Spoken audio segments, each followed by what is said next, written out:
मैं आपसे पूछता हूँ, आप सब के सब मुसलमान क्यों नहीं हो जाते? मॉस्क, मस्जिद और मदरसे बनाने में लाखों करोड़ रुपए पूरी दुनिया के फूके जा रहे बेहिसाब, कि पूरी दुनिया को इस्लाम में तब्दील कर दो। वो कहते पूरी दुनिया को ईसाइयत में तब्दील कर दो। आपकी शादी हो गई और फिर कोई दूसरा मर्द या औरत देखे और आपको मुझे तो इसके साथ रहना चाहिए, तो आप अपने संबंध तोड़ लेते हो। बोले जी ऐसे कैसे हो जाएगा? ऐसे थोड़ी होता है। हमने ऐसा ही कुछ कर रखा अपनी जिंदगी में। हर एक मुसलमान अपनी मजहबी किताब अपने पास रखता है, लेकिन हिंदू न जाने क्यों, किस शर्म के कारण अपनी गीता, रामायण, महाभारत, वेद, उपनिषद, दर्शन अपने पास नहीं रखता है। वो तो चलिए मान ले कि संस्कृत की पुस्तकें हैं, लेकिन अपने इतिहास से जुड़ी हुई पुस्तकें भी वो अपने पास नहीं रख पाता, क्योंकि उसके नजदीकी बाजार में भी नहीं मिलती हैं।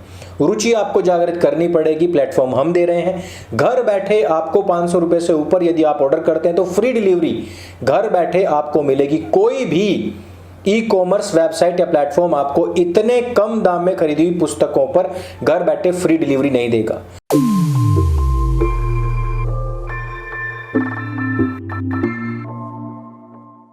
अब मैं जो बात कहूंगा आप थोड़ा चौंकेंगे, और मैं चाहता हूं आप थोड़ा चौंके ही नहीं, आप भड़के ही नहीं, आप फड़के।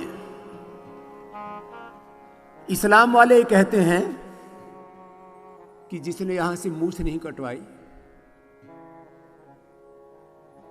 सिर पे टोपी नहीं पहनी, अपना खतना नहीं करवाया और अपना नाम मुसलमानों जैसा नहीं रखवाया, जो भी उनके नाम होते हैं, और जिसने 5 बार नमाज नहीं पढ़ी और जो मक्का मदीना नहीं गया, वो सारे के सारे दोजख में जाने वाले, नरक में जाने वाले। जन्नत में जाने का ही कि रास्ता इस्लाम कबूल करो, और जो इस्लाम कबूल नहीं करे, कुछ ऐसे भी लोग हैं, उनको सिर कलम कर दो।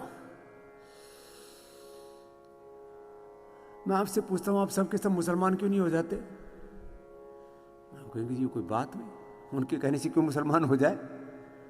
हमारे सनातन धर्म में, हमारे वेद, दर्शन, उपनिषदों में, रामायण, महाभारत, भगवत गीता में, पुराणों में, हमारे भगवान राम जी में, हमारे भगवान कृष्ण जी में, हमारे भगवान शिव में, भगवान लक्ष्मी नारायण में, हमारे ब्रह्मा विष्णु महेश में, हमारे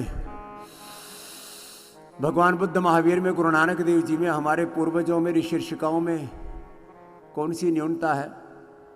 हमारे यहाँ किस बात की कमी है? हम क्यों मुसलमान हो जाए? अच्छा तो चलो ईसाई हो जाओ। वो कहते हैं जब तक ईसा मसीह को भगवान नहीं मानोगे, उनको ईश्वर का पुत्र मान करके और फिर उनकी पूजा नहीं करोगे, तब तक तुमको हेवन मिलने वाला ही नहीं, हेल में जाने वाले हो।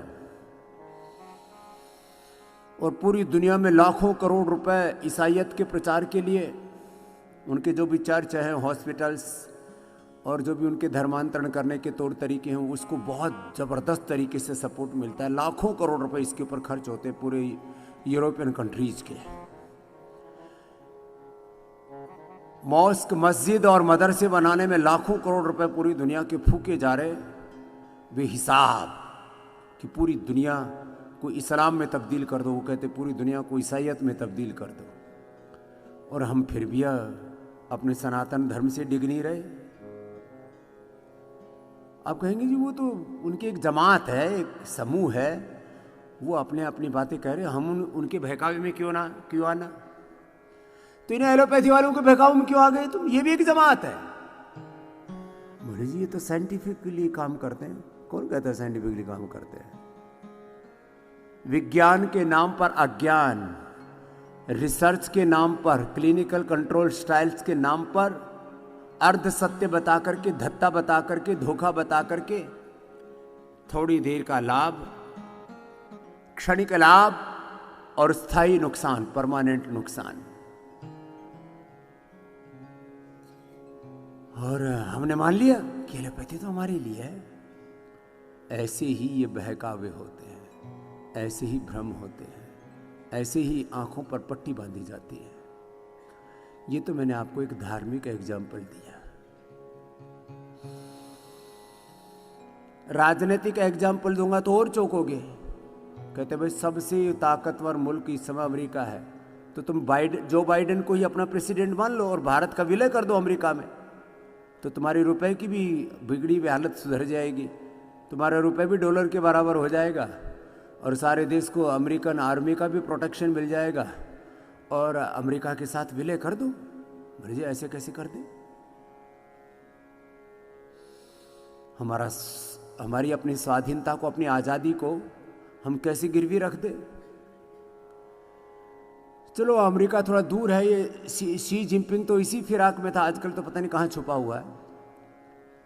वो तो चाहता ही है कि भारत के ऊपर मैं पूरा कब्जा कर लूं।